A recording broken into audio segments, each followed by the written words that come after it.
अपने वतन दिल्ली जाने की चाह में सुबह 4:30 बजे उठकर रात के घने अंधेरे में मैं बस स्टैंड पर आकर बैठ गया और मैं डरने लगा कि भैया कहीं बस से पहले भूत ना आ जाए।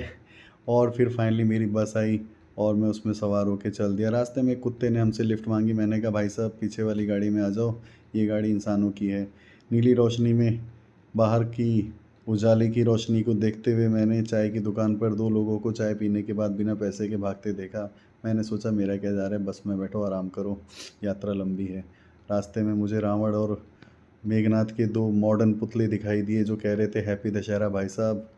और फिर हसीन वादियों के साथ मैंने अपने सफ़र को कंटिन्यू रखा। रास्ते में एक लड़का फ़ोन पर बात करने की एक्टिंग करते हुए पाया गया।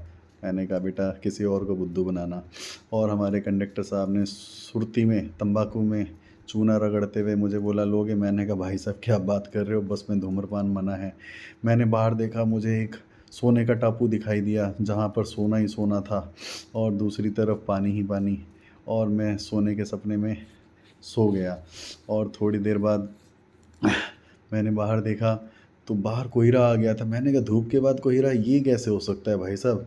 लेकिन कोहरा इतना घना था कि ऐसा लग रहा था जैसे कि सूरज निकला ही ना हो। और उस घने कोहरे को चीरते हुए हम सावधानी से आगे बढ़ रहे थे। मन में डर लग रहा था कि कहीं भैया यमुना एक्सप्रेसवे जैसे कुछ कांड ना हो जाए।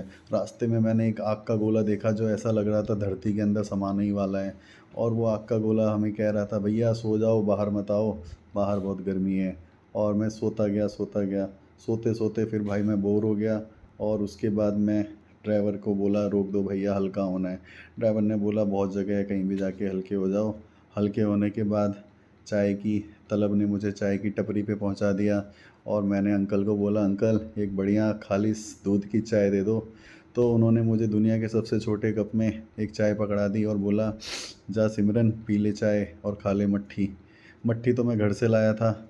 और फिर ब्लॉगिंग की थोड़ी सी एक्टिंग करते हुए फाइनली मैंने अपने कैमरे को दोबारा से काम पे लगा दिया। और फिर बस में बैठकर कंटिन्यू चलने लगा। रास्ते में एक बोलेरो ने हमें ओवरटेक किया तो मेरे दिल की धड़कनें बढ़ गई। लेकिन उसी बोलेरो को एक बाइक वाले ने और तेज़ी से जब ओवरटेक किया तो मैंने सोचा भैया धीरे चल लो, आगे खतरा हो सकता है। गाड़ी चलती गई और फिर हम एक ऐसे सन्नाटे में पहुँचे जहाँ चारों तरफ सन्नाटा ही सन्नाटा, कोई व्यक्ति ही नहीं था, कोई इंसान ही नहीं। ऐसा लगा कि हाँ भैया कुछ बहुत ही खतरनाक कांड हो चुका है।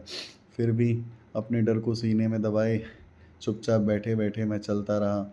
और फिर हम गोल गोल सड़कों में घूमते हुए गुवाहाटी में पहुंच गए।